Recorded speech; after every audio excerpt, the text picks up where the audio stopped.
Hey, fifth graders. I hope everyone had a wonderful Thanksgiving. We have 3 weeks left before Christmas break.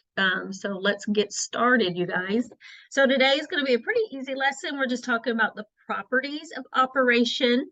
So before Thanksgiving break, we talked about the order of operation. So hopefully you remember PEMDAS, or please excuse my dear Aunt Sally, right? That tells you in what order to complete a math problem. So these are our standards. These are our learning targets. All right, so now that you know about the order of operation, you need to know about the properties of operations. We're going to focus on these 3, the commutative, the associative, and the distributive properties.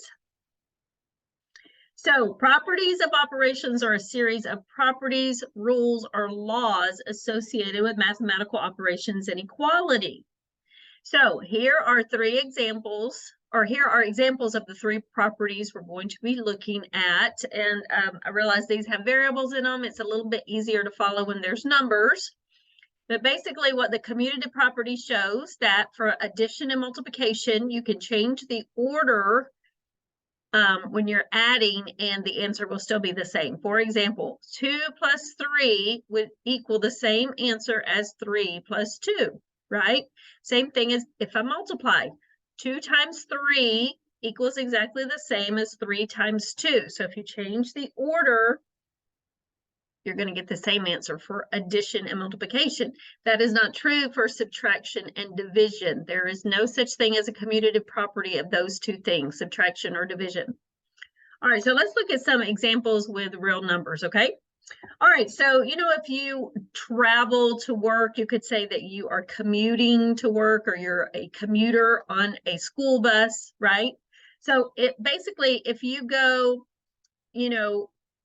when your normal way of getting to school, let's say another day, there was a lot of traffic, so you decided to go another way. So even though you're going 2 different ways, you're ending up at the same place. Well, that's kind of what the commutative property is telling us. We can take 2 numbers when we're adding them, 6 plus 3, and we know that we get the same answer than if we add 3 plus 6. Either way, the answer is 9. Like I said, that's also true for multiplication. I can multiply 2 times 4. I'm going to get the same answer as I get when I reverse those numbers and I get 4 times 2. Those answers for both of those problems is 8. All right, so here is Mr. J's video about the commutative property of addition and multiplication. So give this video a quick listen. It's only 3.5 minutes if you need a little extra view on the commutative property. All right, so of these 4 examples right here, can you see which one is showing us an example of commutative property? Well, letter A, they don't change any order of numbers, correct? They just change the grouping. On letter B, we have 4 times 7 and 7 times 4. So B is an example of commutative property. The rest of these do not show that. Letter D actually shows the identity property of multiplication, but that'll come later for you guys. All right, look over here. Find the example that is displaying the commutative property. Do you guys find it? Yep, it's letter C, right? All right, so I want you guys on your own right now. I want you to pause the video. I want you to create 3 of your own problems to display the commutative property, either with multiplication or addition, or you know what? Both would be even better. So pause the video and do that, please. All right, how do you feel about commutative property? It makes sense. So next we're going to deal with associative property. So if you're at work and some of the people you work with, those people are called your associates, right? Or your group of people you work with. So what the associative property says is if you change the grouping when you're adding and multiplication or multiplying, you're still going to get the same answer. For example, remember order of operations, you have to do parentheses first. So here if I add 6 plus 3 together first, I get 9, and 9 plus 4 is 13. Well, if I change the grouping and I say here, let's go ahead and add 3 and 4 together first and get 7. Well, when I add 7 to 6, I still get 13. The same thing is true with multiplication. I can multiply 2 and 4 together first to get 8, and 8 times 3 is 24. I could also change that grouping and multiply 4 times 3 together first and then double it, and I would get 24 as well. All right, so this property is always true for addition and multiplication. Even if you change the order of the grouping, you're going to get the same answer. Okay, now notice in both of these examples, the numbers have not changed places. They're in exactly the same place. All that's changed is the grouping, okay? If they were changing places, that would be going into commutative property. Once again, 2 times 4 times 3 down here, same exact order, 2 times 4 times 3. The only thing they did was change the grouping. So when you see parentheses, it's either going to be associative property or distributive property. All right, so here is a video describing examples. You can look at models of how the associative property is always true. So if you need a little extra review, look at this video that is embedded in the slide deck. All right, so there are 3 problems here. I want you guys to find the one in each column that is an example of associative property. Pause the video and see if you can find it. All right, what'd you guys figure out on the first one? So like I told you, associative is always going to be parentheses. Either parentheses is always associate with associative property or distributive. So you're trying to find the one where the number stayed in the same order. So 5 times 9 times 4, 5 times 9 times 4. So hopefully you picked A. The second column here, which ones? 9 times 6 times 3, 9 times 6 times 3. Yep, C is the right example. And then what about this last one? Which one is it? It's going to be letter B. All right, I want you guys to pause the video and think of your own 3 examples using the associative property. All right, so the last one we're going to look at is actually called the distributive property. All right, so look at this example up here on the top.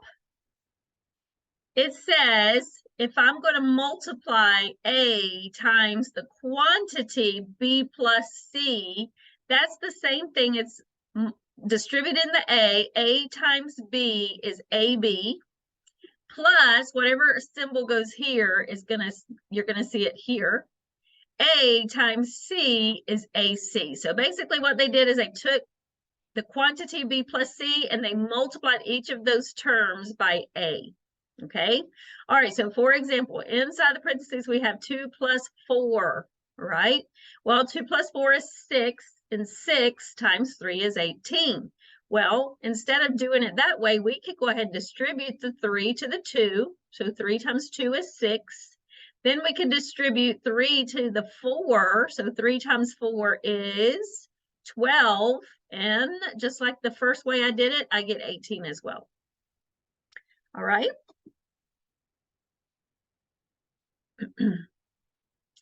Wait a minute.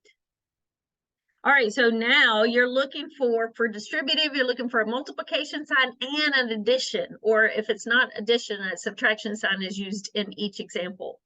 All right, so can you find the example of distributive in the first one? Yeah, it's going to be letter B, right? So we're going to multiply 5 times 3, and we're going to add that. There's our adding sign. We're going to add that to the value of 5 times 7. So B is the right example. The second one. All right. D, did you guys pick D? I hope not. That's associative. So B shows, uh-oh, I didn't mean to do that. B shows 4 times 9 plus the quantity of 4 times 2. So B is the right answer. In the last column, it's going to be which one? It's going to be D. 3 times 7 is E, or we're going to add that to the value of 3 times 2. All right, so there are some more examples of commutative, associative, and distributive properties. It just restates them. Changing the order of addition or of addends or factors does not affect the sum or product. Letter B, the order in which numbers are grouped does not affect the sum and product. And finally, the distributive property, adding two or more numbers together, then multiplying the sum by the factor is equal to multiplying each number alone by the factor first, then adding the products. That is a mouthful, you guys. All right, I want you guys to please pause the video, and I want you on each one of these problems to figure out which properties are being shown. All right, so pause the video, see if you can get them all right. All right, did you guys do them by yourself? So here are our answers. Commutative property, changing the order doesn't change the outcome. The second one is an example of distributive property. The third one, which one does not show the commutative property? The first three do, and the last one does not show the commutative property. Which of the following does not show the commutative property? Once again, D is the only one that doesn't. Which property of addition is used in the following? What they do here, they use the associative property. Which property would you use to simplify this expression? Well, that's the whole reason for the distributive property, guys. If the numbers inside the if there were two numbers in the parentheses, then, I mean, it would just make sense to go ahead and add those things together and then multiply by 2, right? However, if you have a variable with a number, those are unlike terms. You cannot add those together. The only way to simplify this is by using that distributive property. So since you cannot add y and 5, you can distribute the 2. 2 times y is 2y, and then 2 times 5 is 10. And now this is simplified. There's nothing else I can do because those are unlike terms. All right, and then this one up here, if we use that distributive property, 6 times y is 6y, and 6 times z is 6z. And then the last one is the associative property. Did you guys get them all right? All right, answer these questions. Describe which properties the following show. So what about this one? Commutative. What about the next one? The distributive. And the last one, the numbers are in the same order, but the grouping's different. That would be associative.